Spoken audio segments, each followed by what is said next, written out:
नमस्कार मित्रांनो, अनंत कथा विथ राजेश्री या चॅनलमध्ये तुमचं हार्दिक स्वागत आहे. आजची कथा आहे अनोळखी माणसाचं ऋण. रात्रीचे 11 वाजले होते. मुसळधार पाऊस पडत होता. सागर नावाचा तरुण ऑफिसचं काम संपवून बाईकवर घरी जात होता. रस्ता पूर्ण ओला होता. अचानक समोरून आलेल्या ट्रकचा प्रकाश डोळ्यांवर पडला आणि बाईक घसरली. सागर रस्त्यावर जोरात आपटला. त्याच्या डोक्यातून रक्त वाहू लागलं. आजूबाजूला अनेक गाड्या जात होत्या.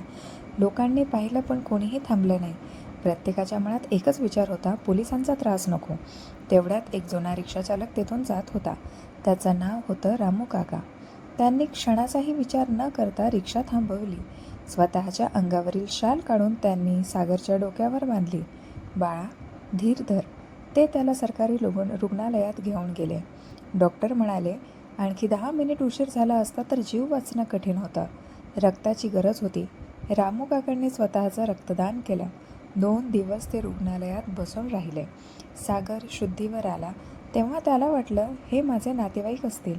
पण डॉक्टरांनी सांगितलं, हे तुमचे कुणीच नाहीत. तरीही त्यांनी तुमच्यासाठी जे केलं ते अनेक सख्खे लोकही करत नाही. सागरच्या डोळ्यात अश्रू आले. त्याने रामू काकांचा हात धरला. काका, तुमचं हे ऋण मी आयुष्यभर कसं फेडू?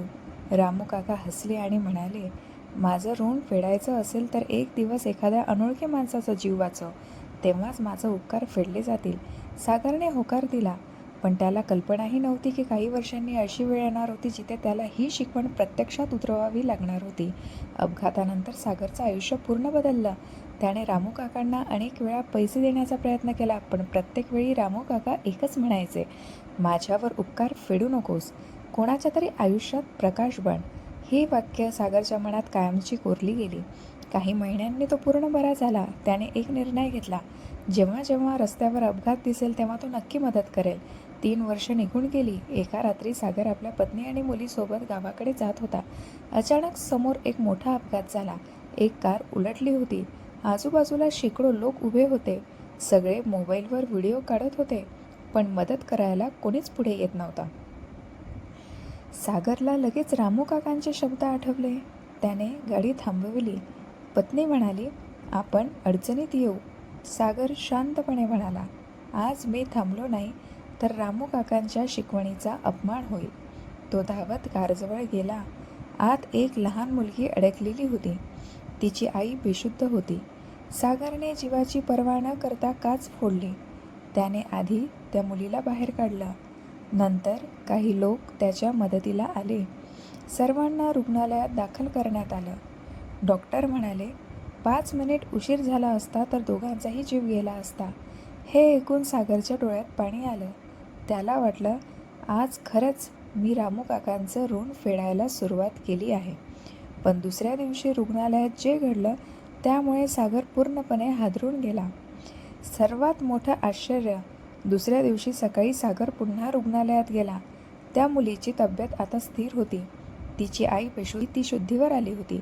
सागर शांतपणे निघणार इतक्यात एक डॉक्टर धावत आला. सर थांबा, कुणीतरी तुम्हाला भेटायला आलं आहे. सागर बाहेर आला. समोर एक व्हीलचेअरवर बसलेले वृद्ध गृहस्थ होते.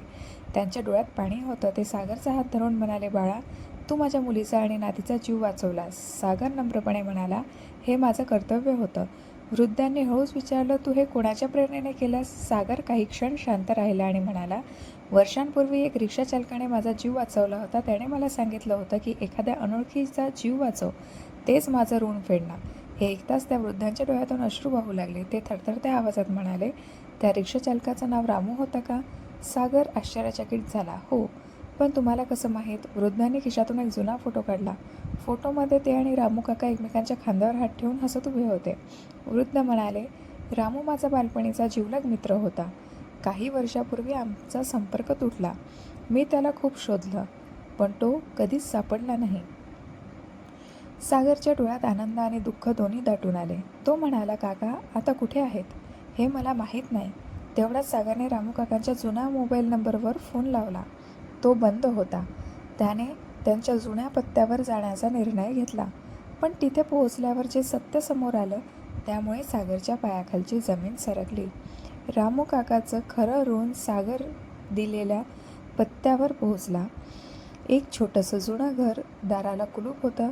शेजारी राहणाऱ्या आजींना त्याने विचारलं, इथे रामू काका राहायचे का? आजींच्या डोळ्यात पाणी आलं. त्या हळू आवाजात म्हणाल्या, बाळा, रामू काका 2 महिन्यांपूर्वीच गेले. हे ऐकताच सागरच्या डोळ्यासमोर अंधार पसरला. तो घराच्या ओसरीवर बसून रडू लागला. तेवढ्यात आजींनी एक लहानशी लोखंडी पेटी त्याच्या हातात दिली. रामू म्हणाले होते, एक दिवस तो मुलगा नक्की येईल, ही पेटी त्याला दे. सागरने थरथरत्या हातांनी पेटी उघडली. आत एक जुनी डायरी, एक फोटो आणि एक पत्र होतं. पत्रात लिहिलं होतं, प्रिय बाळा, जर तू हे पत्र वाचत असशील तर याचा अर्थ तू माझं ऐकलंस. मी तुझा जीव वाचवला नव्हता. देवाने मला तुझ्यासाठी पाठवलं होतं. आता तू दुसऱ्यांचा आधार बन. एका माणसाला वाचवलंस तर त्याचं संपूर्ण कुटुंबाला आयुष्य मिळतं. सागर पत्र वाचताना अश्रूंनी भिजून गेला. त्याने डायरी उघडली. त्यात अनेक नावे होती, ज्यांचा रामू काकांनी वेगवेगळ्या अपघातात जीव वाचवला होता. कोणीतरी विद्यार्थी, कोणीतरी शेतकरी, कोणीतरी गर्भवती महिला, कोणीतरी लहान मुलगा. प्रत्येक नावासमोर एकच वाक्य लिहिलं होतं, आज देवाने मला आणखी एक संधी दिली. त्या दिवशी सागरला समजलं, रामू काकांनी आयुष्यभर प्रसिद्धी नाही तर माणुसकी कमवली होती. त्या क्षणी सागरने निर्णय घेतला. त्याने रामू काका हेल्प फाउंडेशन सुरू केली.